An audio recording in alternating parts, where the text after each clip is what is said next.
കുഞ്ഞുങ്ങൾക്ക് ഈ നമ്മുടെ നാടുമായിട്ടുള്ള ഒരു ആത്മബന്ധം അല്ലെങ്കിൽ നമ്മുടെ ഒരു സംസ്കാരം അതൊക്കെ മിസ് ചെയ്യുന്നതായിട്ട് ഫീൽ ചെയ്തിട്ടുണ്ടോ എപ്പോഴെങ്കിലും? അത് ഉറപ്പായിട്ടുണ്ട്. കാരണം നാട്ടില് ഈ ഗ്രാൻഡ് പേരൻസിന്റെ ഒക്കെ കൂടെ നിന്ന് വളരുന്ന പിള്ളേരെന്ന് പറഞ്ഞു കഴിഞ്ഞാൽ ഇപ്പൊ നമ്മളെ പള്ളിയിൽ പോവുക അല്ലെങ്കിൽ അങ്ങനത്തെ കുറെ കാര്യങ്ങളുണ്ടല്ലോ, അവിടെ ചെന്ന് കഴിയുമ്പോൾ ഇതെല്ലാം മിസ്സിംഗ് ആണ്.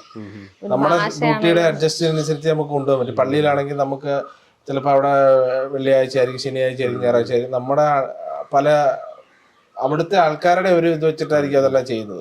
അപ്പൊ അങ്ങനെ ഒരുപാട് കാര്യങ്ങൾ മിസ്സിംഗ് വരും. പിന്നെ നാട്ടിൽ നിന്ന് വളരുന്നതും പുറത്ത് വളരുന്ന കൾച്ചറും രണ്ടാണല്ലോ. ചിലപ്പോ അവരുടെ ഫ്രണ്ട്സിന് ഞാൻ നേരത്തെ ഫ്രണ്ട്സ് ആണ്.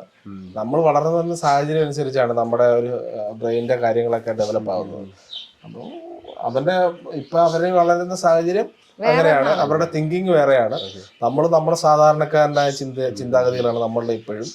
നമ്മുടെ ഫ്രണ്ട്സിനുമായിട്ടും കുടുംബവും നമ്മൾ കുറച്ചുകൂടെ കഴിയുമ്പോൾ നമ്മളെയൊക്കെ ചിലപ്പോൾ ഓൾഡ് ഏജ് ഹോമിലൊക്കെ ആയിരിക്കും നമ്മളൊക്കെ.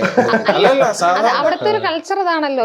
ഒരു ഏജ് ആയി കഴിഞ്ഞു കഴിഞ്ഞാല് അവര് ഒരുമിച്ച് ജീവിക്കുന്നു, മാറി താമസിക്കുന്നു, പേരൻസിന്റെ കൂടെ താമസിക്കുന്നവരില്ല. നല്ല കാര്യമുണ്ട്, അതിനകത്ത് പോസിറ്റീവ് കാര്യമുണ്ട്. നമ്മൾ വേറെ ആളുടെ ലൈഫിൽ വേറെ ആൾ പുതുതായിട്ട് ഇന്റർഫിയർ ചെയ്യുന്നില്ല.